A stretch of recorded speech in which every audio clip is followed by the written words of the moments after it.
This is Project Nutmeg. I'm Mr. Snapper. I'm Red Snapper. And we're going to talk about Coca. We're going to talk about Coca. She turned 10 in May, so she was a senior dog. She'd been a senior for a while, technically, by dog terms. She was always really good at sleeping. Very, very skilled at snoozing. She was less active as she got older, but she was still pretty active. To us. We've shown you before videos of her jumping through hoops when she was a younger dog. We've got videos of her running amok in the front yard, chasing toys around. I mean, puppy things. And as dogs get older, they don't do the same puppy things. But yeah, she still would jump through a hoop, you know. She still would engage with toys and play with toys. Yeah, for a while after Buster passed, she was still the same level of activity as before he passed. She had been losing some weight, but she was also a senior dog. Her metabolism had changed. She'd lost a couple of pounds intentionally, and we weren't super concerned. I mean, she had a belly, but... Who doesn't have a belly after a certain point? Right, and we weren't super active, especially during the summer months. Oh yes, too hot outside, too humid outside. To go on walks, especially when we have a yard. So she would run in the yard with Nutmeg to get herself stimulated to poop. Yeah, it was sort of like their tradition. They would chase each other around the yard, and then at some point Coca would stop, and then she'd go to her little spot and poop. And she'd poop. Yeah, they'd do bunny games so she could poop. It was sort of like their tradition. Yeah, and we weren't super concerned about her health until a Friday afternoon. She hopped over the baby gate, looked out the window of our front room. She likes to bark at delivery people and solicitors and stray cats. And about an hour after her last jump over the baby gate, she was really slow to move. She was kind of splayed out on the floor, first of all. So, like we said, she sleeps a lot. But this was a different kind of splayed out. Normally when she sleeps on the floor in the home office, she sleeps on her side. Typically. But she'll stretch out on her belly sometimes. Occasionally. But she was very, I don't know how to say it. It looked like she was hunched on the floor, laying down. Like she was in pain. And then she got up, but she was very slow to get up. Yeah. I thought it might have been a back injury. So we rushed her to Banfield. And the best guess they could make based on the symptoms that she had and the reaction to the physical exam was that she had a back injury. Or maybe it was a congenital issue based on the breed. Maybe she had, something. Yeah, there's I don't remember the term for it now, but Boston Terriers in particular will have this thing where the spine is usually the individual vertebra, thank you, are like this. But in Boston Terriers, it can grow like this, and then that can cause compression and ruptured discs or whatever. It seemed like it could have been a back injury from jumping over the baby gate. It's not very tall. It's not very tall. It might be like 24 inches. Jumps over it all the time, but she's got a little bit of weight. She's a little bit older, so we thought it could be back injury. It's what it seemed like. When we took her into the vet, and he examined her, and we determined it was probably a back injury. We talked about doing x-rays to confirm it. But because she was reactive when he was pressing on her spine in a specific way, and that was like, it seemed like pretty obvious this is a spinal thing. So we didn't opt to do x-rays at that point because of that. And she would be under for the dental appointment. She would be... anesthetized, so it would be a lot easier to manipulate her and it would be less painful. And so she came home with 2 kinds of pain medication, and then we had a plan to get an x-ray during her dental cleaning in 2 weeks. It's actually a pain medication, gabapentin, and an anti-inflammatory Rimadyl. So there you go. 14-day supply of each. The gabapentin was 3 times a day. The Rimadyl was 2 times a day. She was taking gabapentin once a day when it seemed like she was having tough days because she had some arthritis as well. And she was 10 and a bigger dog. Yeah. So the plan was to get an x-ray during the next dental cleaning, which was 2 weeks away. She seemed to be improving on Saturday and Sunday. but she was drinking and peeing a lot. Yeah, It was a lot she of was drinking. like, wow, this dog is... Really I mean, I'm thirsty. glad she's drinking. It's hot outside. And you know that sometimes medications can cause excessive thirst and that sort of thing. Steroids. So, exactly. Mm-hmm. But then with all the drinking, her urine was dark on Sunday evening. It was orange. Yeah, that was weird. And we had seen something like that before. She had a UTI once upon a time, a couple years back. She'd had 2 UTIs over the course of her life. And both times we had to get her on the medicated, or the, not medicated, but the prescription dog kibble, food. pea food. Yeah, and so you see the dark urine and you think, okay, maybe it's another UTI. Maybe that's why she's drinking so much. Mm-hmm. And that was the first tele-vet visit where we contacted Banfield via vet chat, where you get to speak with a vet tech. Well, you can chat with a vet tech and let them know, this is what's happening, and do I need to go to the emergency room? That's the big thing that they can help you with. Is this normal? Do I need to go to the emergency room? And they're great about giving the record of what happened to your vet. This isn't sponsored by Banfield. No. We're just big fans of the Banfield Wellness Plan, and that's one of the perks of the Banfield Wellness Plan is you get that tele-vet. And there are other things you can do. There's, I think, what was it? Justask.com, and there are other tele-vet options out there. So you can do a vet chat or a tele-vet visit. They're very reasonably priced if you don't have a plan like Banfield or some other health subscription for your pet. There are other ways that you can reach out, and it's really helpful if you need to know, is this an emergency? Yep. Or can I wait? And what do I do if it's not an emergency? Yeah. And Monday, we called Banfield, and sort of the agreement was we were going to take her off the Rimadyl and see how it goes for the next 2 days. If it stays the same or it gets darker, we'll schedule an appointment, bring her in, and test her for a UTI. Because at that point, we thought maybe it could be a UTI, it could be a side effect of Rimadyl. Right. We weren't sure what it was, and she couldn't say, "Oh, guys. So it hurts when I do this," or "It doesn't hurt when I pee, but there's something that's not right inside." Right. Couldn't tell us she had a tummy ache. Right. Yeah. And then late Monday night, we set her up with a pad. It's actually a lot easier to monitor color on things. It's true. And she was an older dog. She was 10. So we wanted to make sure she had success. If any reason, she sluggishly woke up and had to pee. Which is what happened Monday night around midnight. Yeah. We heard her get up and pee. And it was red. It was red. It was bright red. It was bright red. So I took a picture of that and did another tele-vet chat, uploaded the photo, and the tele-vet said, take her to the ER. Yeah. Emergency vet time. Coca went to Veg. Mr. Snapper took her up to Veg, Veterinary Emergency Group, which is where Nutmeg went twice for eating things she shouldn't have eaten, once for breaking her paw. We know where they are in relation to our house. They're very good. They really care. And it's a really nice open place. So you can see them treating other pets. You can see what else is going on. So you're not like, why aren't they waiting on me? We're big fans of Veg. Yeah. The hope is that it's a UTI. First order of business, though, is an ultrasound to see what's going on inside her tummy. And they found loose fluid, which meant blood, basically. That's why she was peeing blood. And what looked to be a mass, what looked like it was a mass growing off of her spleen or possibly her liver. And this is the worst news. If it's just growing off of her spleen, it's possible that they could remove her spleen and we would get some time still. If it was attached to her liver, it's game over. It's done. The only way to really know for sure, and basically the treatment option is exploratory surgery to basically open her up.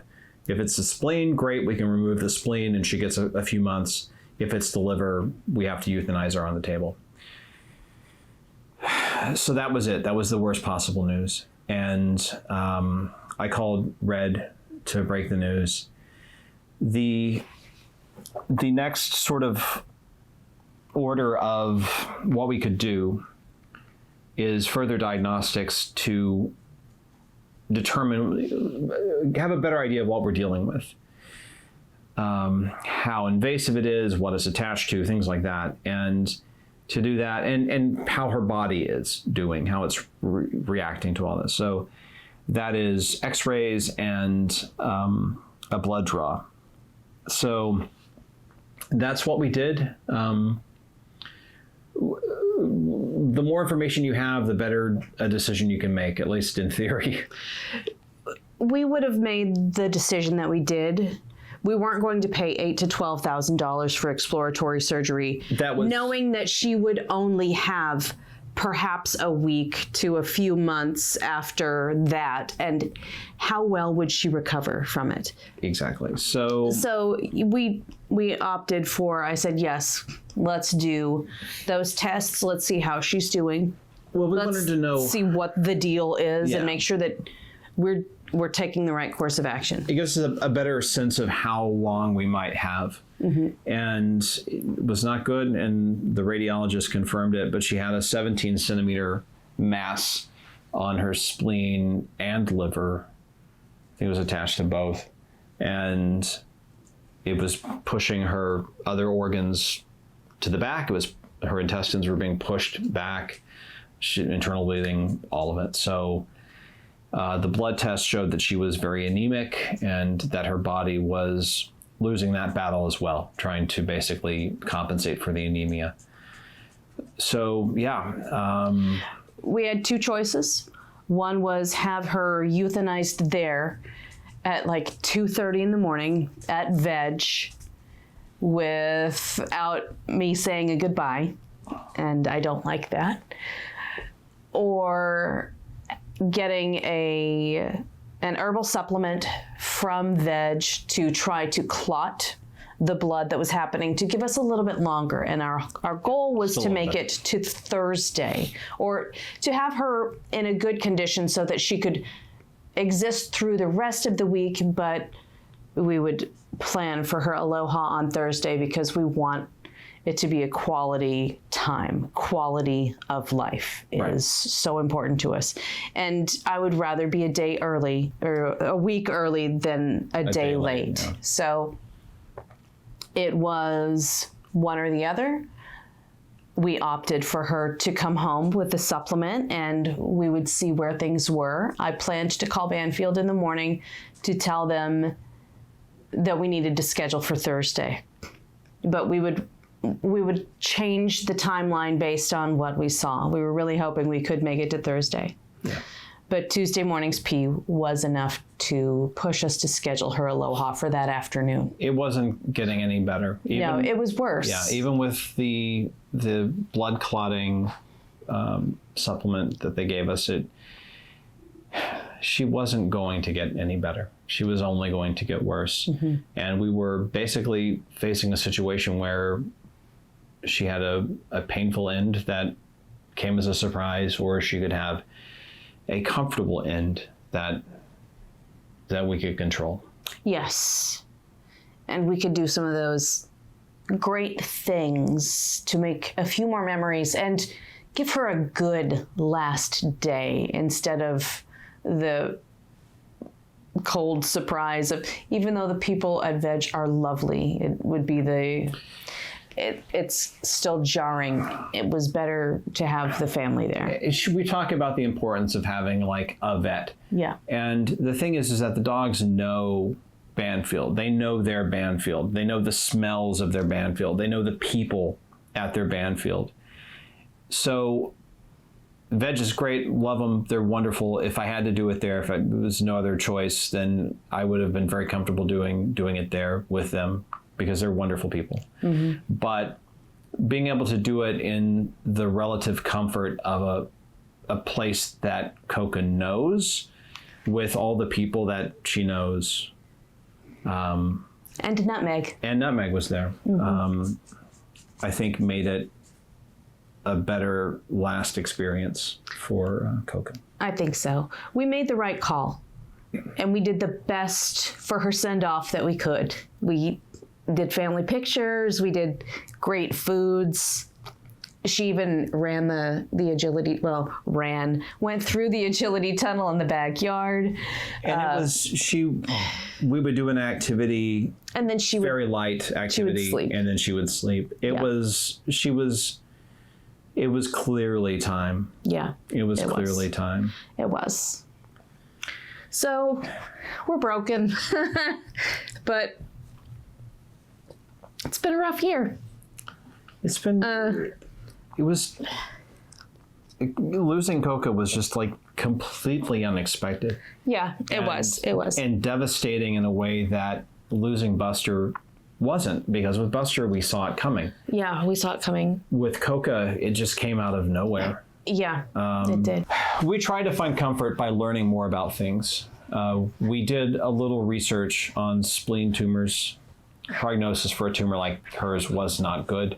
Outlook for that kind of thing is from a week to 3 months, and they can happen so quickly. They can. Certain breeds are more prone to spleen cancer as they age, including boxers. Coca was 12.5% or 1/8 boxer. I should have given that to you because that's math. But we talked about that when we talked about her DNA. And hemangiosarcoma grows and spreads really quickly, which rarely gives pet parents any idea that there was something wrong. There was a vet video on Facebook, and the vet said there was a large splenic tumor that developed in as little as 2 months based on what she had seen from a dog who was fine. And then 2 months later, there was a 3-inch tumor that had developed in 2 months. The spleen is like very full of blood. So it's very easy for things to develop there. It's fed by the blood. Yeah. So this could have started a couple months ago. Yeah. Entirely possible. It's entirely possible, or it may have started just after Buster passed. It's not something that would have started a year ago. They would not have caught this at her last dental appointment in August of last year, because that's not the way it works. It's important to know as a pet parent, you always think, what could I have done to prevent this? What did I miss along the way? Here's the thing. If your pet has spleen cancer, what could you have missed? It goes fast. Yeah. Yeah. And 2 things. One, we said this before in another video, the time to look up your local emergency vet is right now. Yes. It's not when your dog is has had an injury or is in pain. If you love your pets as much as we love our dogs, you're going to be so just smeared by what's going on anyway that that's one less thing to have to worry about. Where do I take my dog? Where do I take my cat? Where do I take my hamster? Figure that out now. Do it now. Stop this video, do a Google search, find your local vet. What is this? We have a lot going on, which you'll see in a later episode. Okay, guys. There's some growling. We're wrapping this up. You'll meet the bright spot in all this later. Okay. We've got comic relief in here growling, but oh my! Don't bite each other. Hey. Find the emergency vet now. Stop the video, do a Google search, find your local emergency vet now. That's the first thing. The second thing is avail yourself of vet chat. Avail yourself of tele-vet.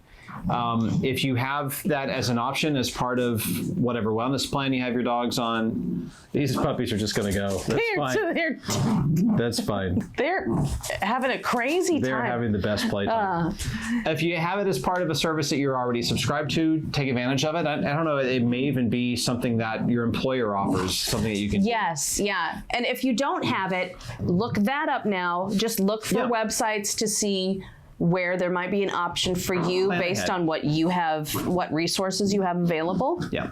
And, you know, be realistic about what tele-vet can do for you, because they're not there with your pet. They can't look at what's going on. Make their job easier for them. You know, my first thought was to take a picture of Coca's pee pad so that we could share that.